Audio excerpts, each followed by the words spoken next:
Check out Paddy Power's new and exclusive Cash Card Plus, available to use online, at ATMs, or even down the local. Paddy Power, you beauty.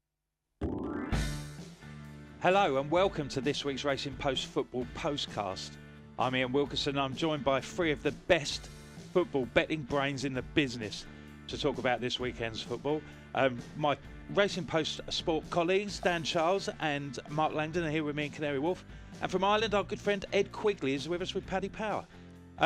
It's International Week with the home nations in Ireland facing key games in their quest to replace in next year's World Cup, which is only 250 days away.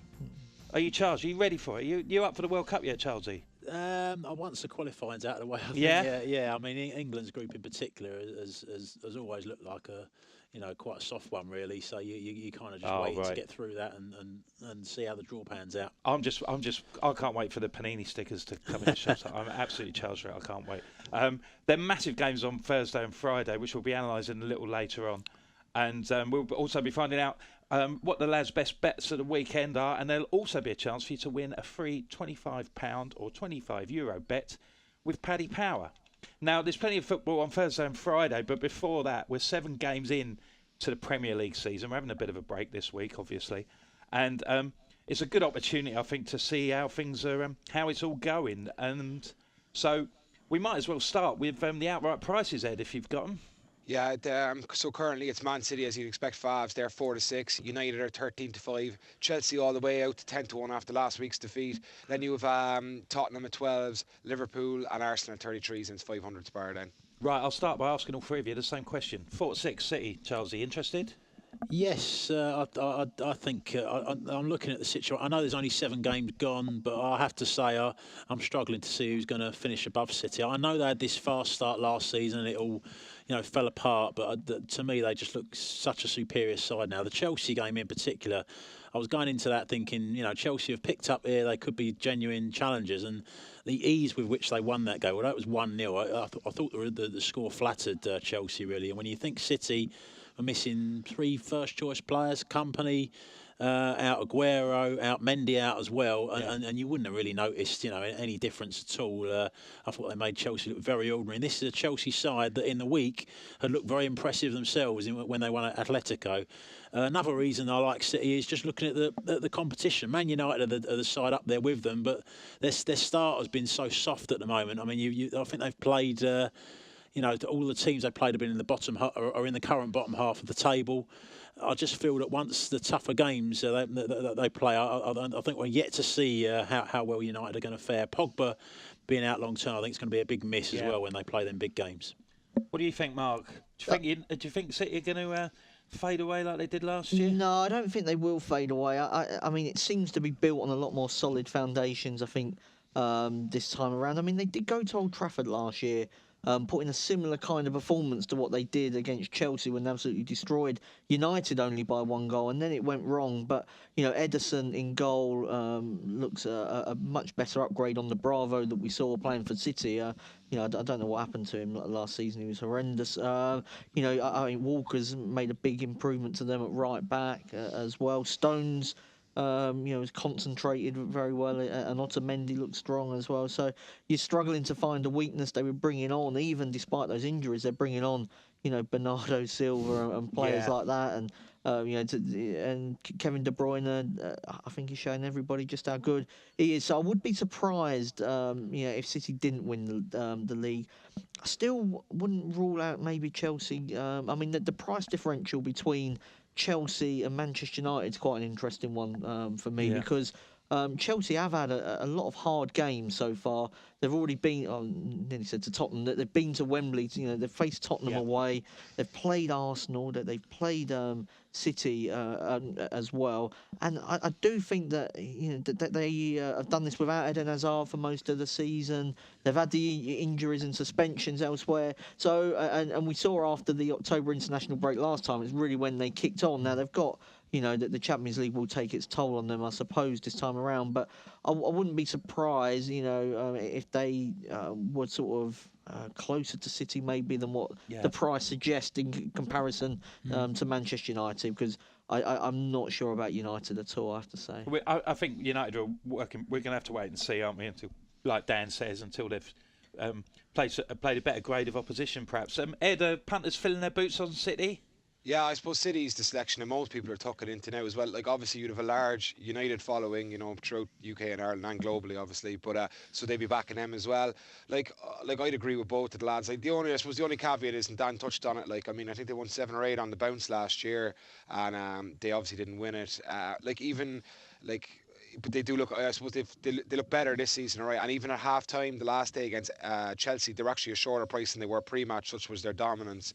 I suppose Tottenham must one thing I'd say about Tottenham, they must be kicking themselves moving to Wembley this season, because like their away form's outrageous. Like if their home form could have matched what they had in White Hart Lane this season, I think they'd be right in the thick of it. But it probably will elude them this year, given the move to Wembley. Do we think they're going to be the top 4?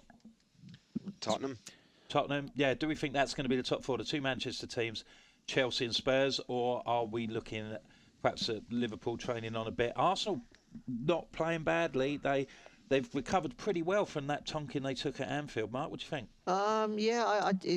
That top 4 one's an interesting one. I mean, I was looking at maybe United not to finish in the top 4 just because of the start they've made. I mean, it could look a silly bet come May, but I mean, all the games they've played, you would have expected them to have won. I know that they tripped up in the smaller games last year, but it doesn't mean that because they've won them, they're going to then pick up the same amount of points in the big games. Maybe that will be their undoing this time around. I mean, I've not.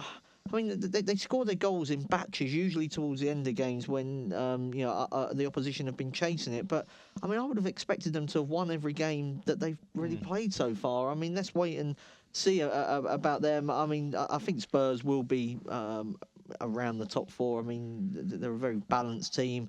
Liverpool very up and down. I suppose it's about consistency for them. I mean, and like you mentioned with Arsenal, I mean, if you can guarantee Alexis stays for the rest of the season with his mind focused on the job, I mean, then they suddenly do become more interesting. So maybe United not to make the top 4, not an anti-United selection, more just a case of I think the others are quite good as well. Yeah. Would you agree with that, Dan? I mean, I know you've been quite keen on the way Arsenal have been playing the last couple of weeks. Yeah, I mean, I would say out of that top 4 there, United are the vulnerable ones. The 4 that you mentioned, the Manchester clubs, Chelsea and Spurs. Arsenal have picked up, as you mentioned.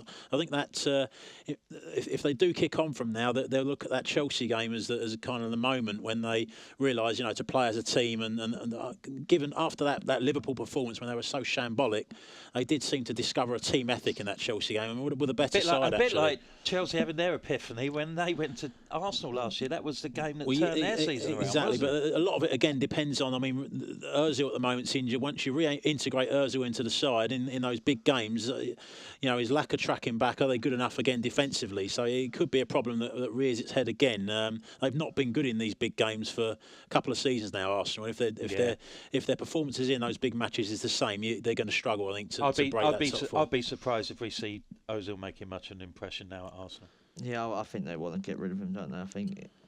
So, what about you, Ed? Do you think Arsenal can push on into that group, or do you think Spurs are a good thing?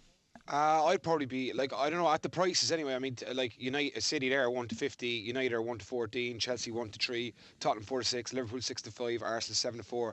That bet on that Mark was talking about United to finish outside the top 4 is 11-2, by the way, as well. To be honest, I'd probably fancy both Manchester clubs definitely to finish in the top 4 as the prices would suggest, and then probably Chelsea as well. But I'd probably I wouldn't be lumping into Tottenham at 4-6, despite their away record it can't keep going the way it's going, and I think their home form's a little bit patchy still at the minute. So at the prices, I'd probably go for Liverpool at 6-5. I just think they've been very unlucky in a lot of the games against, I suppose, the teams they should have beaten, like even Newcastle last weekend. Like their XG is way higher than what they're actually scoring in the match. So that's why they're going off such short prices in matches as well. So yeah, I expect Liverpool to have an upturn in form and start accumulating points. It's quite interesting, isn't it, that United actually tend to drift on match days. I've noticed that. I don't think the market is as sweet on them maybe as say what your Alan Shearers and pundits are on them. I mean, they drifted quite a bit against Stoke, even against Basel as well. There wasn't in the Champions League. I mean, CSKA as well. Yeah, I think there's definitely not a huge amount. I mean, when you see City, going off favourites, well, they priced up initially favourites at Chelsea. Don't think United would be, to that level or anywhere near it really. I just feel with Liverpool though that they're a team that because of the lack of a quality centre forward, they can often be unlucky and look unlucky on the stats. So you look at all of those other sides in the top six; they've all got a centre forward that you can rely on. Who is Liverpool's centre forward? And I watch them, and it's this thing about dropping points to the lesser teams. It's a common theme. It went on for a whole of last season really, and it's happening again this season. So I just think that lack of a centre forward can really cost them. They haven't had their best team out once this season, have they? Because I mean, Coutinho was out, Mane's been suspended, Lallana's been injured, so. I think United have got Kane. Spurs have got Kane. United have got Lukaku. You're talking about next year. Arsenal got. Calm down. Let's enjoy it while it's lasting, eh? Arsenal got Lacazette. Chelsea got Morata. Liverpool's. To me, it's a glaring weakness compared to the other sides up there. That is a fantastic bit of editing there, Charlesy, because it's brought us on to the Golden Boot, which could be one of the most hotly contested markets among the subsidiary punts to be had this season. One name. Go on. I'm going to go for Harry Kane. I think last season he didn't stay fit. Actually, he had 2 spells on the sidelines and still won the Golden Boot. I mean, you look at his. People talking about him in the same breath as Ronaldo and Messi. That's probably going a little bit too far at the moment. But you look at his stats. I mean, he's 35 goals in the last 37 Premier League appearances. Those are pretty impressive stats. I mean, Lukaku this season is 7 in 7. Those are the two that are dominating the market at the moment. Morata, I think, would have been up there as well. He's got an injury at the moment. How long he'll be out, who knows at the moment. But he's got hamstring injury, I think. But Lukaku 7 in 7, as we've mentioned earlier, a lot of that's to do with United's comfortable start to the season. When they have tougher games, is he going to be able to keep that scoring ratio going? So I would go for Kane at the moment. Is it a toss for coin, Mark, or is there a bit of value each way down the Well, I just think with Lukaku, it doesn't appear to be on pens because he missed that one, didn't he? And then Martial took it. And I do wonder when Ibrahimovic is fit again, sort of whether there will be, I'm not saying loads of rotation, but probably more than what's going to happen at White Hart Lane. Because if Kane's fit, he's going to play. So White Hart Lane again, I mean, Kane will play everywhere. I mean, he hasn't been scoring at Wembley in the Premier League, but he did get a couple against Borussia Dortmund, so I don't think that's a problem. I would say I would much rather be on Kane, and it's probably not worth trying to be too clever. I tried to be clever at the start of the season, but all the big names are already up there, and probably will be until the end of the season. What do you think, Ed? What's your view on this? Yeah, I definitely agree with Harry Kane. Harry Kane there is 7-4, Lukaku's 23-10, Morata 8-1. I mean, that could be pushed further. I mean, he's out for 4 weeks at least, I'd say now. Gabriel Jesus, Aguero 17-2. Again, Aguero's injured obviously as well. Lacazette 14-1 will be one that appeal as well, just in terms of the place terms. I'd agree with that. I think he's looked sharp, and I think if he establishes himself at Arsenal, I think 14-1 for him is a decent each way price. I could with see the two him lads going injured as well. I'd agree with that. I do think Harry Kane will win it. He looks like what we were saying there about Lukaku seems to score against kind of weaker opposition. Obviously, United haven't played the tougher opposition yet, but Harry Kane scores against everybody. Harry Kane and Lacazette are the value. Lacazette each way, but Harry Kane as well. I just think as well, with Kane, I mean, it's 2 years running now that he's won it. He's knocking on the door in the year before that. I mean, he's. There aren't many people that have won it sort of 3 times running. I think it's Henry and is it Shearer? I mean, he's kind of his goal ratio now is sort of can be compared to those guys at the moment. Now they did it for longer, didn't they? But I mean, there doesn't appear to be any sign of him slowing down. And if anything, he seems to be taking on more responsibility and shooting even more than before. So I think it'll be very difficult to stop. Right. If we have a look at perhaps those teams that are not doing so well as the ones we've talked about, just have a quick mention about relegation. Have you got some relegation odds for us, Ed? Yeah, so Crystal Palace are favourite there, 8-15 to go down. Swansea 6-5, Brighton 7-5, Huddersfield 7-5, Bournemouth 6-4, West Brom 7-2, Burnley 9-2, West Ham 6-1, Watford 10-1, and 11's Barden. 10-1 Watford, Chelsea. So there's still plenty of. Obviously, it's early doors. There's plenty of plenty of teams left in the mix. Who's really disappointed you this season, Charles? You thought would do better and has struggled so far? I thought Palace would do better. I mean, there's been reasons, isn't there? There's Zaha being injured, Benteke now being injured. But I actually think they might stay up, Crystal Palace. I think we're only 7 games into the season, and I mean, I look at last season. There was 22 games in, they had 16 points. I mean, it's not beyond the realms that they could be in a similar position at the same stage of this season. They stayed up quite comfortably in the end last season. Okay, they had some great results against the big teams, but the Benteke injury, I was looking at their fixtures. He's probably going to miss the next 4 games because you've got another international break. So Zaha's coming back very soon. So you could have the two of them, playing a batch of 8 games before Christmas. Those 8 games are against teams outside the top 7. So there's a lot of winnable games there when the two of them, who are crucial to Palace, could be playing. The 3 for me, Huddersfield still, to me, don't score enough goals. Lack of. We'll have to see how Mooney does, the new signing. He's had a period of injury, but Brighton as well just don't score enough goals. Swansea, I think, are struggling. I thought Swansea would do all right. I mean, I've sat on this sofa, and it wasn't that long ago, and I said to Bruce was in the chair, and I said I thought Swansea were a good handicap. I did as well at the start of the season. I think the Sigurdsson blow is hitting them a lot more than maybe we thought. And I'd agree. I think they're going to struggle. Yeah. And then I also said I thought Burnley get relegated, and look how they've done. So. I was the same with Burnley as well, and that's the Everton result. I mean, I was even saying before that game that there's a chance they could get dragged in. I'm not so sure now. I think they're such a. As long as Dyche stays there, I mean, there's been talk of interest in him. But if he stays there, they're so well organised and defend so well. I think that'll see them through. What do you think, Mark? I'm struggling to see where Swansea go, really. And they would be the one. I mean, even the results that they've had, like the positive ones, like the draw at Southampton, the draw at Tottenham. I mean, they weren't in those games at all, really. I mean, you play them again, and they'd probably lose them given the chances that were created against them. Clement seems to have gone very negative in his approach, which. Not sure, and they actually picked a few more forward players against West Ham, but they didn't create anywhere near enough. I think they've got themselves into this mindset now of being, a defensive side. And yes, Sigurdsson's gone, but I think they're okay up front. I think that if you get Boney and Abraham up front together, I think that to me can still do damage in the Premier League. But he's picking very defensive teams mainly. And I'd fear for them probably more than anyone else at the moment. Yeah. What about you, Ed? What do you think on this? Yeah, I hear what Dan's saying about Crystal Palace, but I just think, I suppose last season they had Sam Allardyce, and I don't know, he's just the best at keeping teams up, in my opinion. He's even better than Pulis. So I think they could be. Well, I wouldn't say they're gone yet, but they're very, very vulnerable. And yeah, I think Swansea again, kind of. Yeah, I think Bonnie's injured now as well. Yeah. But in Tammy Abraham, he's a class striker. I can see him scoring, I don't know, 9-10 goals this season, maybe something like that kind of spread. But Brighton, I could see just because they're lack of striker. The only thing I will say about Burnley as well is I've priced up next actually Everton manager there for just because Koeman looks like he's on the brink, and I wouldn't be surprised if Everton went after a Sean Dyche. That's who I'd be going for anyway if they're asking for my opinion. That could be a good shout. You'd definitely see the Burnley price shorten on the relegation if Dyche were to leave. Because if a Premier League job does come up of that ilk, Sean Dyche has to be in the reckoning for it.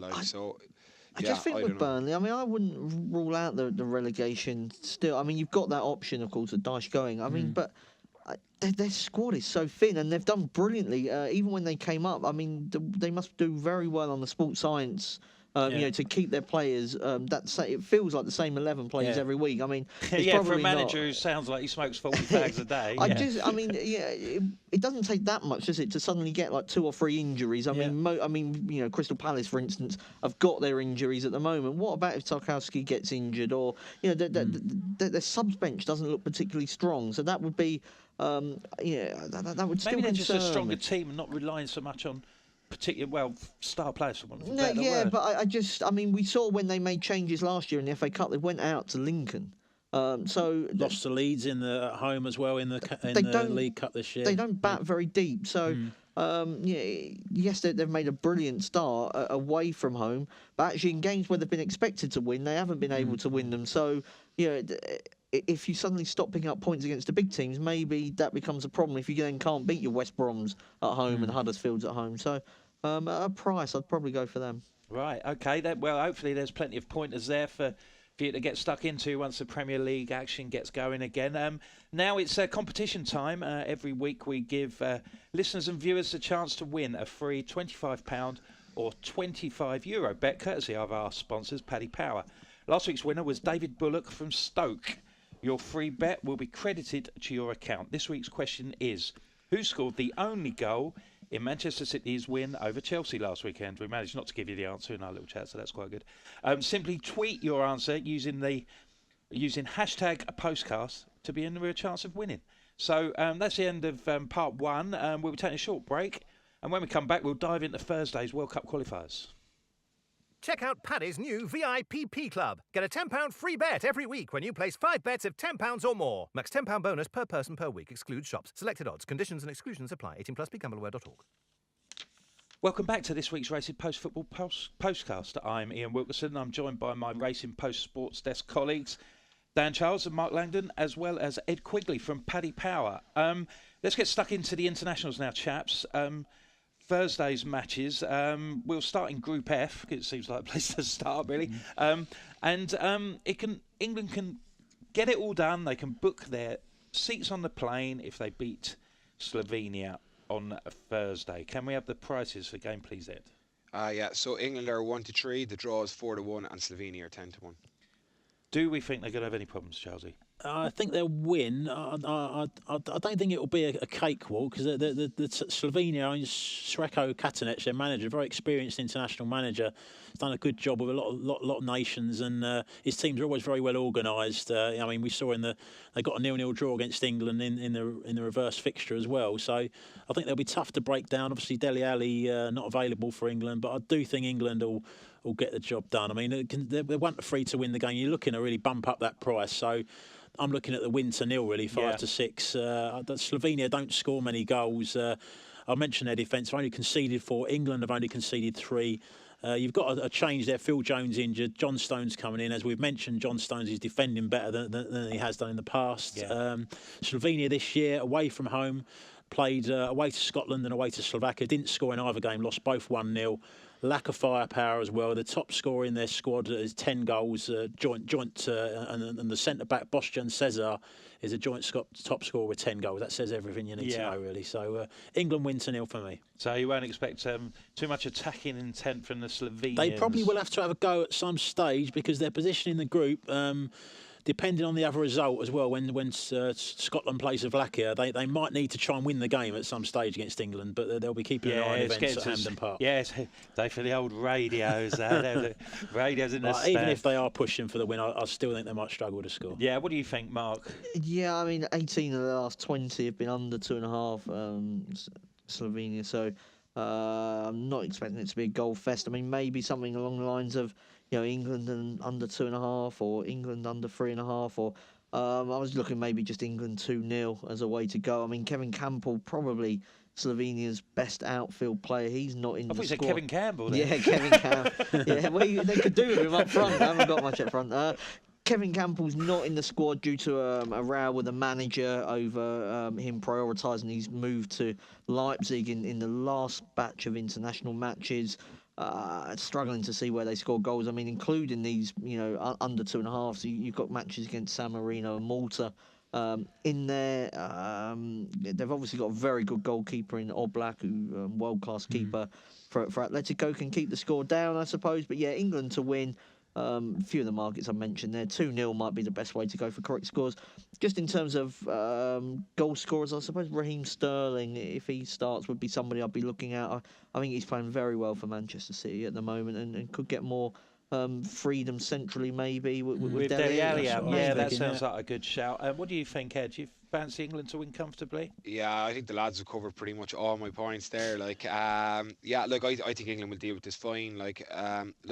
Slovenia's away record, stretching back to 2014, the only nations they've beaten are Malta, San Marino, Cyprus, and Lithuania. They don't beat the better nations, and England are one of them. So yeah, I've England to win 2-0 here at 5-6 as well. I've Kane 11-5 first goal scorer as well. I think it's worth a dabble given his current form, and the captaincy should even build his confidence even more. But I like the Sterling shout. like apparently this morning it broke that they're going to play Sterling, Rashford, Kane, and Oxlade-Chamberlain as well. So yeah, that's That's going so well. Investigating too. I like Rashford. I think he's really coming on. I think he's going to be a really good player for England in the next few years. I'm flying a bit against what everybody's saying.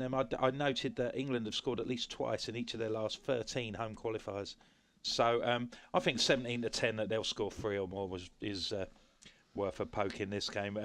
If England's passage to Russia seems to be quite straightforward, then the same cannot be said for Scotland in also in Group F, who are at home to Slovakia. Gordon Strachan's team, they've dug themselves out of a hole and given themselves a chance, Charlesy.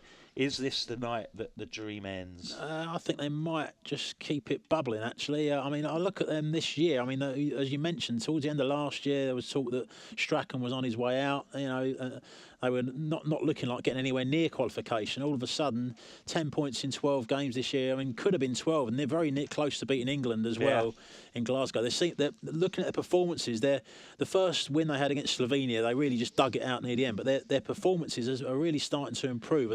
I know Lithuania are a poor side, but the manner that they won that game, they were very, very impressive.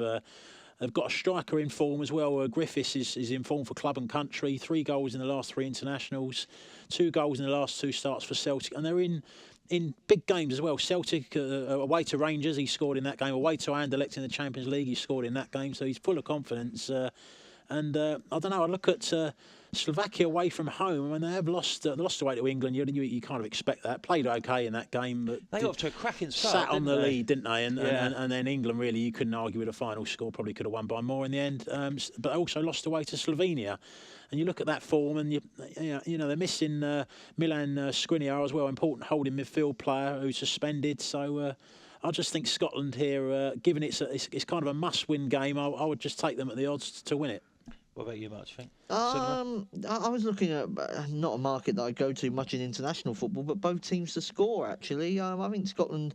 Obviously, it's a game that they'll need to win. Quite an adventurous side as well. I think that they've become really because Gordon Strachan's taken on the Brendan Rodgers kind of approach, really, which makes sense if you've got a number of Celtic players and there's a few of them that are not in the squad for this game. But I think that they've got to go for it. And Slovakia, I thought, were good at Wembley in terms of on the counter attack. The Botka, Hamsik in midfield, dangerous players that can definitely make a difference. So I think this could be a really high, not really high scoring game, but I certainly think it could be a decent one. Yeah, I mean, as well. I mean, nobody does sort of glorious failure better than Scotland, so it wouldn't be the biggest surprise. There could be a few candidates for that this week. We'll come on to a few of them later. But in terms of Scotland, they had a similar game against Poland in the last round of qualifying that went really crazy towards the end in terms of goals in that game. So I can definitely see it's been a really good watch. Actually, I'd probably rather tune into this than England's game against Slovenia. What will you be watching, Ed? Yeah, I'll be watching. All right, yeah, sure, why not? So Scotland are 27-20. The draw is 9-4, and Slovakia 11-5. Yeah, like Scotland very rarely actually get beaten at home. Their last defeat came against Germany in 2015. Obviously, they've drawn a fair few of them, but still. And Slovakia's away form is pretty average. I mean, they've only beaten Lithuania, Malta, and Russia in recent times. So, most of them are at Russia away is obviously a good result, but Lithuania, Malta, whatever.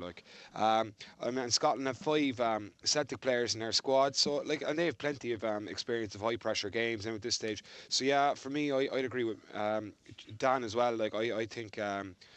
Scotland at 27-20 looks cracking bet to me.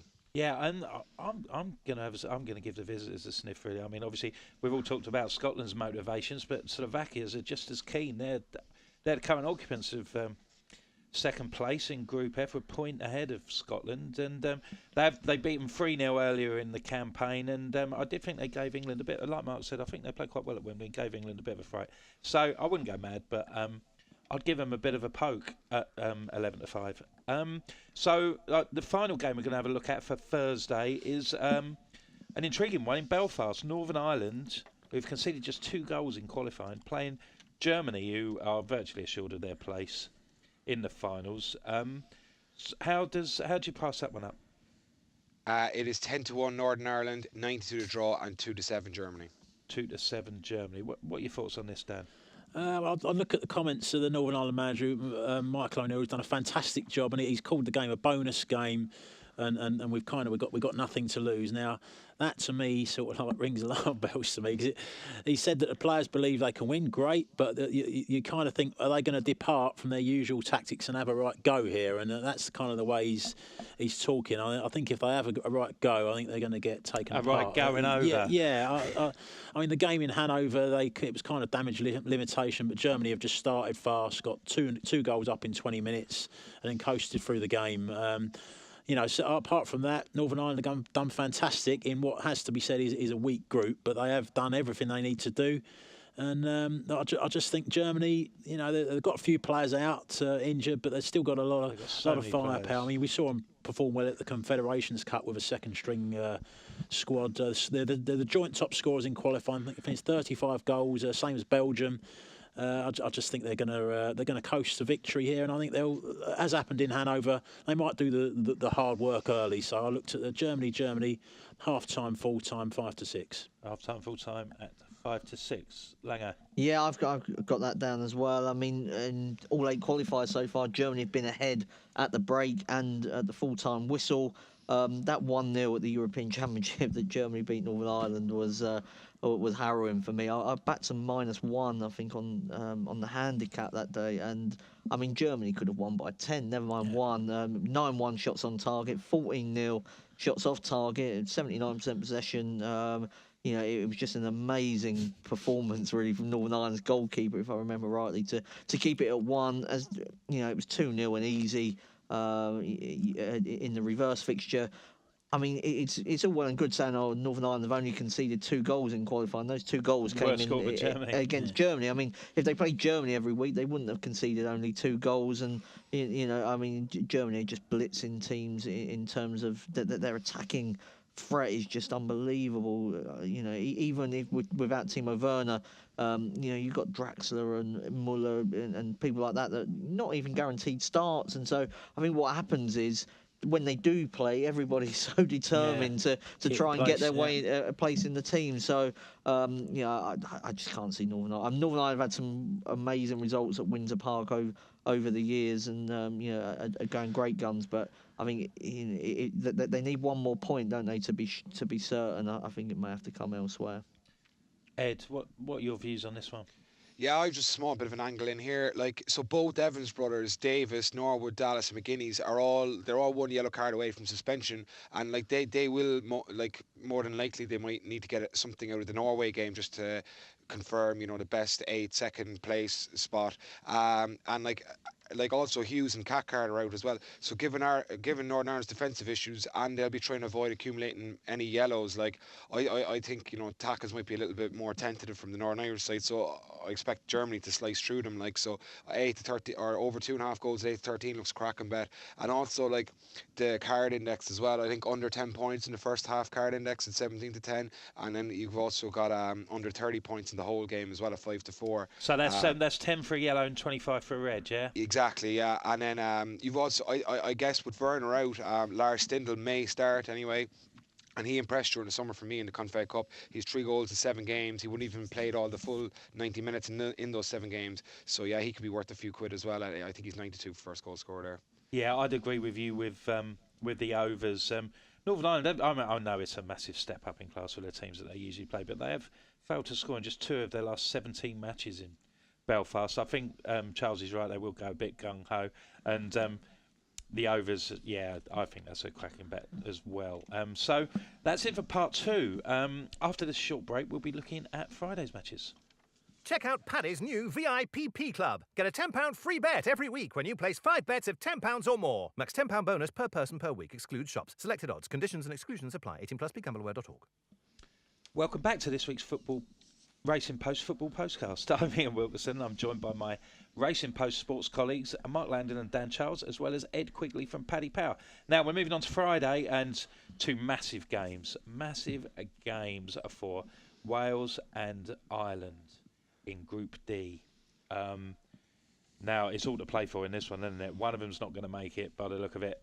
And what a bad time for Wales to suffer an injury to Gareth Bale when they need to go to Georgia and win, Charles? Yeah, it's a desperately disappointing for Wales. I wouldn't say that it's completely, definitely going to ruin their hopes. I mean, they played without Bale, I think, in Serbia, got a good 1-1 draw there, and Ben Woodburn, as we've seen, has come on. Actually, probably had a bigger impact than Bale in the 2 games last month. Come off the bench, turn the game with that fantastic goal against Austria. Come off the bench in Moldova, where they were actually making hard work of that game. Set up the key goal there that broke the game open. So he may start and give them a little bit of extra class and skill there, and youthful enthusiasm as well. I think my problem with backing Wales here is that Georgia is quite a tough place to get a result, and they've not won in 8 games in the group. But I don't think that really is fair on how well they've played at times. Thinking about the game in Wales where they drew earlier in the campaign, played quite well actually in that game, deserved the result. Last month, played well at home to Ireland as well. Probably the least they deserved out of that game was the draw that they got. Then they've gone to Austria as well and got a draw there. Completely finished Austria's chances off. So they seem to be. They've always been a technically good side, but they seem to be, I don't know, getting the mental side right, picking up a few results now, and I think that, rather than Bale, is the main reason why I would be reluctant to back Wales here, and I would say the draw at 9-4 is probably the likeliest outcome. So the draw's 9-4, Ed. What are the other prices, mate? Yeah, so Georgia are 16-5 and Wales are even money. Even money, Lango. What do you reckon? Well, I mean, I had Wales down as a big lay before Bales, and it's frustrating really because they were like around about the 8-13, 4-7 mark, and you're never going to underestimate the absence of Gareth Bale, are you? So I'm struggling really for a worthwhile bet now. I probably would head towards the draw because Georgia, as Dan's mentioned, are very tricky opponents, and they are really unlucky. One of the unluckiest teams, I think, in World Cup qualifying to be as low as they are, and as on a sort of another campaign playing the way they have, I think they could have been right up there actually in jostling for that second spot. I mean, Dan's mentioned some of their good results. I mean, it wasn't that long ago they beat Spain in an international friendly as well. So I mean, I wouldn't be surprised if this one finished all square, really. I've not been impressed with Wales. Wales, when they qualified for the Euros, they had Ramsey and Bale playing unbelievably well, and they turned up every single game. Whereas this one's been a bit of a struggle for them in terms of getting all their players fit at the same time. So, I mean, Wales are not out of it, are they? I mean, with a draw, still come down to the Ireland game. I think they may have to settle for a point. Yeah, and they could, Ed, couldn't they? They could fail to make a playoff place, having not lost a game. Yeah, hopefully. Anyway, we'll come on to that in a minute. Yeah, there was obviously as Mark just said there a minute ago, they open up 8-13, and you can see the influence Bale has on their team, that they're now out to evens. This was celebrated widely when it came up on the Sky Sports News banner there the other day inside our office. Georgia did cause us problems, as Chilesy just said there a minute ago. We were lucky to get a draw in that game. Georgia definitely a team on improving, and they keep it on the deck, which is we're playing a lot longer than Georgia, and we still can't seem to keep it on the deck. But I don't know, they're definitely on the up. Look, I'm really impartial in this. If I'm really honest, I'd say Wales, there's possibly an overreaction to the Bale absence now, but I'd be tipping up Georgia double chance just because that's what I want to hope to happen, 8-11. But for those who do fancy Wales, I'd say Hal Robson could be worth a dabble at 11-2 first goal scorer, because with Bale out, he'll definitely start up top. I just thought with Georgia, the one thing I thought they lacked, set pieces, that goalkeeper didn't inspire confidence. So, maybe one of the Welsh centre halves at a big price, because he wasn't the best. Ireland caused them a lot. The only problems they caused them were at sort of free kicks and corners. Right. Okay then, Ed. It's Ireland Moldova as well. You've got to fulfil your side of the bargain if Ireland are going to stay in the race. What are they, 10s on, 12s on? Yeah. So, Ireland are 1-10. The draw is 8-1. Moldova 33-1. Look, anybody lumping into Ireland at 1-10 against anybody would need their head examined, in my opinion. Paddy Power 11 would give them a game. Exactly. Brady and McLean are out for us. They're both suspended. Walters is out injured. McCarthy's also a doubt. It's hard to know who they'll plump for up top. It's more than likely to be Shane Long. But Roy Keane was saying the other day that he expects a few debutants to play, whether that means from the start or come from the bench. bench, but that would be, I guess, Scott Hogan or Sean Maguire as well. Thing I'd say about Moldova is they rarely get smashed. They got beaten by Serbia 3-0 and Wales 4-0, but Croatia, Switzerland, Austria, Turkey all only lost by, or only beat them by a goal or two. So yeah, I expect Ireland to win, and hopefully comfortably, but I don't expect them to smash Moldova. And I can say if we go 1-0, 2-0 up, we're going to have to start looking towards the game on Monday. Then I would imagine that would make sense to me anyway. Yeah, when they play Wales in Cardiff, which could exactly. It could be a cracking game, that one, couldn't it? So yeah. They should get their Chelsea. They should get this part of the bargain. They sorted out pretty comfortably, I think they'll win the game, but I also think they might make hard work of it as well. I mean, as Ed's mentioned, there the players that are out for Ireland, they've not got the necessarily the deepest of squads in terms of quality coming in to fill those positions, and I think Moldova are a little bit tougher than maybe those prices have indicated. I mean, there's been a slight improvement in their performances. The Wales, I watched quite a bit of the game against Wales, and they gave Wales quite a good game there. I mean, it finished 2-0, but I think Wales had to wait until the 80th minute to score, and after that Hennessy made a great save as well, to keep that lead before they scored again near the end. So they've also, they played at home to Georgia, as we've mentioned. Georgia are a good side earlier this year and drew that game as well. So obviously this is on the road, which will be tougher for them. But with the players that Ireland have got out, I mean, they don't score many goals. 9 goals in the 8 qualifiers so far. Yeah. No No winning 4 at the moment in the last 4 qualifiers as well for Ireland. I think they'll win, but it could be tighter than expected. And 3-1, looking at the winning margin, 3-1 Ireland to win by 1 goal looks a big price to me. Do you think they'll fluff their lines, Mark? No. I think they'll win. I mean, Moldova have only won 2 of their last 33. That was against San Marino and Andorra. Lost their last 5 away from home to 0. But I mean, you can really narrow this one down. I'd be playing the split stakes on 1-0, 2-0. Yeah, I quite like a split space as well. I'd got 2 and 3. They were both 4-1. I think small stake on each of those would do the job. So that's most of the big internationals out of the way until Monday, when most of the focus will probably be on the game between Wales and Ireland if results go as anticipated. So now it's time for our panel to give you our best bets of the weekend. This will not be beaten.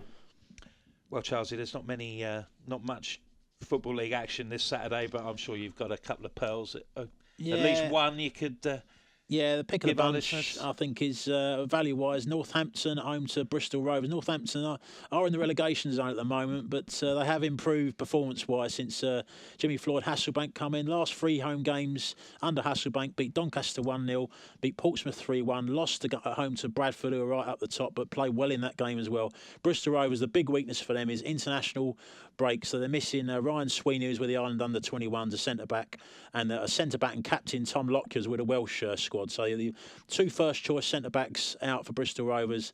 I think they'll struggle here, and Northampton look a bet at 9-5. Yeah, just 2 internationals. That's your worst-case scenario for a League One or League Two team, isn't it, Mark? What's your best bet, mate? Yeah, I'm going to go for Southend, draw no bet, away at Doncaster. Now, Doncaster do very well on the shot stats. They're 6th in shot ratio this season. They're 2nd on total shot ratio as well. So, yeah, they're getting a lot of respect from bookmakers because of that, and they dominate games like they did last week against Bradford in sort of terms of, again, the shots. But I was reading the match report, the local sort of Doncaster Free Press said, yet again, no clear-cut chances created. So I think they are dominating sort of the mid-third of the games, but they're not creating enough chances, and they're very poor defensively in the few opportunities they give up. And, Southend and Doncaster have only won 2 of their 11 games. So, I mean, I was looking at Southend, won their last 3. I think Josh Wright's made an impact for them in midfield, but the return of Noel Ranger from prison has been the real big influence in Southend's upturn. Last season, they won 60% of the games that he started and only won 31% that he didn't. This season, 60% again that they've won, 22 that he didn't start. So, he's a really big player for them in so many ways. He brings the best out of Cox. That they're a very direct team, play up to him. So, I thought Southend were a big price, albeit that I do respect Donny's shot stats. Right, where are the Quigley Euros going this weekend then? Yeah, there's a team I've been really impressed with internationally. I think they're constantly underrated as well. It's Macedonia, so I'm going to go with Macedonia +3 at 5-6 against Italy. As I said, I've been impressed with them. Like, they gave Spain a right game in Skopje there a few months ago, and they beat Israel as well subsequently away. And Italy I just think Italy have a knack for like winning these kind of games 1-0, 2-0. And they rarely smash teams. Like, well, they did Liechtenstein and San Marino, but Macedonia are far better team than them two. Belotti's out injured as well, which only helps, and Ventura, by all accounts, is considered an idiot in Italy. So yeah, Macedonia +3 at 5-6 for me, definitely cracking bet. I was just sort of like getting the +3 because looking at the price-wise table and seeing they were 55-1, I thought that's a fair old punt for a. So they play tomorrow. So they play on Friday. So if you're going for the Yankee or the 4-timer, then you have to get on Friday. My bet will be Mansfield to win at Colchester in League 2 at 7-5. The Stags were poor in their last away game at Cheltenham, but that would have given them a massive lift last week to have beaten local rivals and table toppers Notts County. While the youth struggles have been mainly on the road, I think this could prove a fruitful trip to Essex for the Stags. So that's Northampton for Dan. Southend are drawn a bet. Well, that's not going to go down well in the Col U ranks. We're going for Southend and opposing Colchester. We'll be losing all 4 listeners from Colchester. And Macedonia +3 in their game in Italy on Friday. And I've done Mansfield at Colchester. So that's it. I'd like to thank Mark, Dan, and Ed from Paddy Power for joining us. We wish you luck with all your betting this weekend. And if you enjoy the podcast, please make sure you rate us, review us, and subscribe on iTunes. Thanks very much. We'll see you all again soon.